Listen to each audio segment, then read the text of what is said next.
We're back, and I've taken a little duct tape and a socket and mounted my sprocket here. You could do this with any of these, and then I just simply take my drill gun here. And we're going to lap this bad boy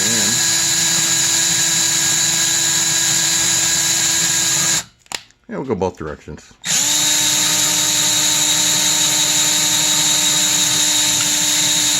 And when you see you can tell it's starting to lap in real good. It's starting to turn the crankle. This thing's got a lot of compression.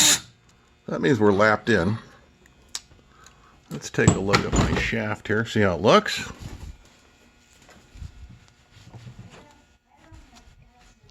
So what we're looking for is a real, there you go, that's a nice finish actually.